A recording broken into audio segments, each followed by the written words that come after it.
देखो, गंगापुर की जनता को मैं तो एक ही संदेश देना चाहूँगा कि पहले भी जब कोविड का असर हुआ पूरे देश में, उस समय भी गंगापुर के लोगों ने बहुत शालीनता का, धैर्य का परिचय दिया और कोविड की पूरी तरीके से उसके जो नॉर्म्स हैं उनकी पालना की। प्रधानमंत्री जी और मुख्यमंत्री जी की जो अपील, उस अपील का अक्सर टू अक्सर यहाँ पालन किया लोगों ने। उसी का नतीजा रहा कि गंगापुर उस समय महामारी से बच गया। पुनः जो दौर चल रहा है, इसमें मैं गंगापुर की तमाम जनता से मैं अनुरोध करना चाहूँगा हाथ जोड़ करके कि हमको कोविड के नियमों का पालन करना है। सरकार की जो गाइडलाइन है, प्रधानमंत्री जी की और मुख्यमंत्री जी की जो अपील है, उस अपील को अक्सर टू अक्सर हम लोगों को पालना करके खुद को बचाना है, अपने परिवार को बचाना है और अपने शहर को बचाना है। उसके लिए प्रशासन जो एहतियात के तौर पे जो व्यवस्थाएं कर रहा है, उससे अनावश्यक रूप से उलझने की कोई ज़रूरत नहीं है। वो सब प्रशासन, पुलिस, सब आपके हित के लिए, आपके जीवन को बचाने के लिए, आपकी मदद करने के लिए ये कार्रवाई कर रही है। मुख्यमंत्री जी जो अपील कर रहे हैं, आपके जीवन को, आपके परिवार को बचाने के लिए कर रहे हैं। ऐसे में कोई अन्यथा कारण नहीं है कि हम प्रशासन से, पुलिस से उलझें। अपने आप को सुरक्षित रखें, अपने आप को महफूज रखें, अपने आप को महफूज रखने के साथ साथ अपने परिवार को महफूज रखें। इसके लिए एक ही बात है, मास्क का उपयोग करना है और सैनिटाइज का उपयोग करना है, बार बार हाथ धोना, जो भी कोविड की गाइडलाइन है उनका पालन करते हुए, सोशल डिस्टेंस मेंटेन करते हुए अपन को ये समय निकालना है। ये मेरी तमाम जनता से अपील है। गंगापुर की जनता बेहद समझदार है, वो किसी तरीके की कोई खतरा अपने शहर में नहीं आने दे, ये प्रत्येक व्यक्ति की जिम्मेदारी है। एमएलए साहब, एक राजस्थान सरकार ने चिरंजीवी योजना चलाई है, उसके बारे में क्या कहना चाहेंगे सर? चिरंजीवी योजना के लिए हम लोगों ने आज बीडीओ और नगर परिषद के आयुक्त साहब से कहा है कि ये चिरंजीवी योजना जो राजस्थान सरकार की महत्वपूर्ण और महत्वाकांक्षी योजना है, ये योजना हर उस परिवार को 5 लाख रुपए तक का बीमा मुहैया करवाएगी। कोई भी व्यक्ति परिवार में अगर संक्रमित होता है, बीमार होता है, तो उसका पूरा भुगतान 5 लाख रुपए तक का भुगतान राजस्थान सरकार करने जा रही है। ऐसे में 30 अप्रैल बहुत नज़दीक है और मेरी तमाम लोगों से अपील है कि हर परिवार इस योजना से जुड़े और इसका लाभ उठाए। एमएलए साहब, एक काला बाजारियों के बारे में क्या संदेश देना चाहेंगे जो इस मौके का फायदा उठा रहे हैं, जो व्यापारी काला बाजारी करके? ये तो समाज के साथ, शहर के साथ इससे बड़ा घातक और कोई अन्याय हो नहीं सकता। जो इस समय जब आम आदमी परेशान है, दुविधा में है, ऐसे में अगर कोई कालाबाजारी करता है तो मैं तो पुलिस और प्रशासन से ये अनुरोध करूँगा कि निश्चित रूप से ऐसे लोगों की छटनी होनी चाहिए, उनको चिन्हित करके उनके खिलाफ सख्त से सख्त कार्रवाई करे। इसमें कोई कोताही बरतने की आवश्यकता नहीं है। सर, जैसे कि आज प्रशासनिक अधिकारियों के साथ आपने बैठक की और ऑक्सीजन के मुद्दे पर बात की, तो क्या कुछ निष्कर्ष निकला इसके बारे में? ऑक्सीजन के लिए हम लोगों ने ये प्रयास किया है। अभी सीएमएचओ साहब से मैंने बात की है, कलेक्टर साहब से बात की है और हमारे स्टेट कंट्रोल रूम में सुभाष महरिया जी से बात की है।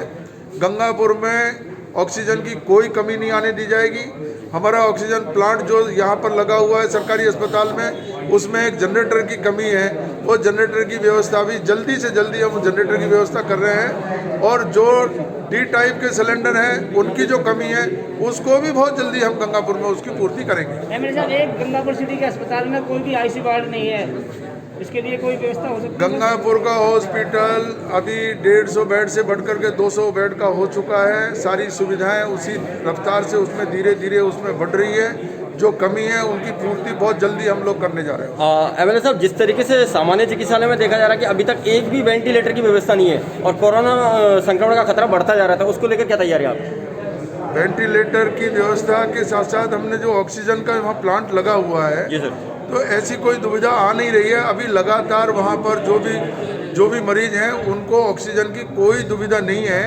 केवल और केवल जब लाइट चली जाने पर या कोई बिजली का जो व्यवधान आता है उस समय मरीज को परेशानी हो सकती है, उसकी व्यवस्था के लिए हम एक जनरेटर की व्यवस्था जो यहाँ नहीं है वो जल्दी उसको करेंगे अभी। बहुत बहुत एमएलए शुक्रिया। साहब, गंगापुर सेवा समिति ने पहले भी शानदार कार्य किया था, वो जो कि आपकी मैंने आज गंगापुर सेवा समिति के तमाम पदाधिकारियों को जो सदस्य हैं उन सबको बुलाया है और उनसे अनुरोध किया है कि जिस तरीके से पहले आपने संकट के समय पुलिस और प्रशासन और गंगापुर की जनता की सेवा की है, वापस से गंगापुर सेवा समिति जल्दी ही पुलिस और प्रशासन के साथ मिलकर के और पूरे गंगापुर की जनता की सेवा करने के लिए पूर्ण रूप से तत्पर है।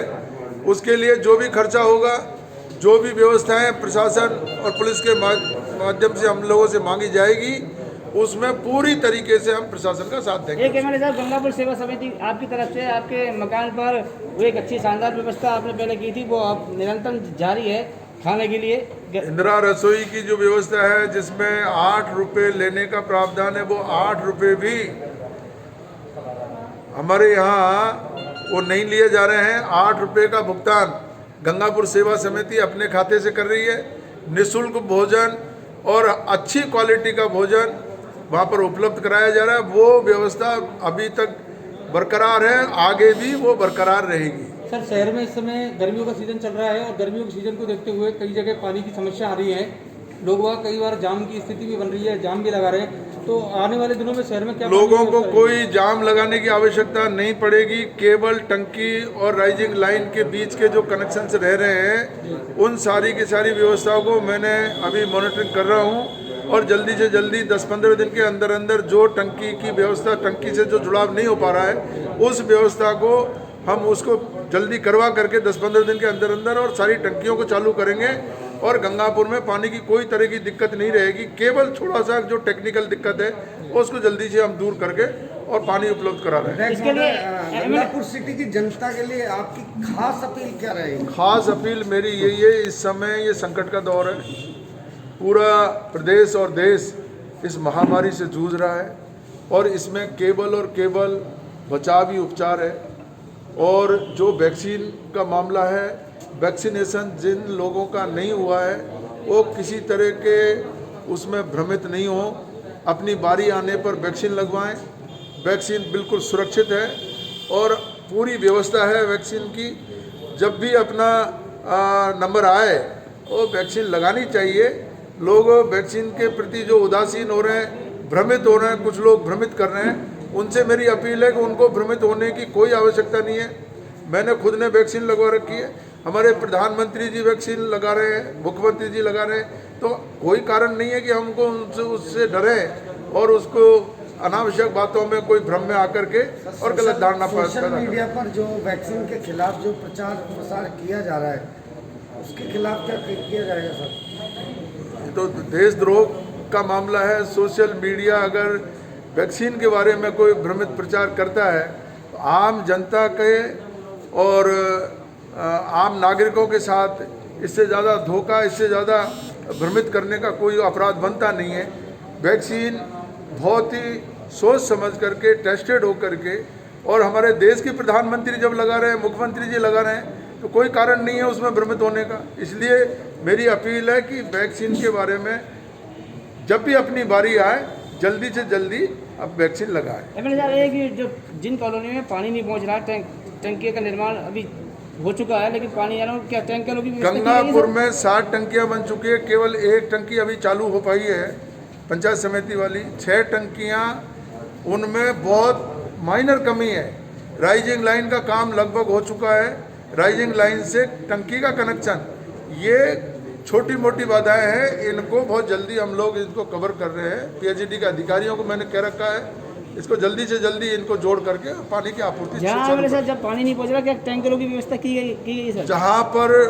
जहाँ पर ऐसे जो क्षेत्र हैं जहाँ टंकियों से जुड़ाव नहीं हो पाया है, उनमें निश्चित रूप से टैंकरों की पहले व्यवस्था थी और अभी जो डिमांड आएगी, एसडीओ साहब को हमने अधिकृत कर रखा है, उनके वहाँ कोई विकास समिति के थ्रू या कॉलोनी के लोगों के थ्रू जो मांग आएगी उसके अनुसार हम टैंकरों से व्यवस्था करवाएंगे पानी। एमएलए साहब, आपने पहले भी काफ़ी मेहनत की थी कोविड के और आप पॉजिटिव भी हो गए थे और फिर पूरी तन मन धन से आपने पहले सेवा की थी, आपको उसके लिए धन्यवाद। और अब भी काफ़ी सेवा कर रहे हैं। उसके लिए बहुत बहुत धन्यवाद।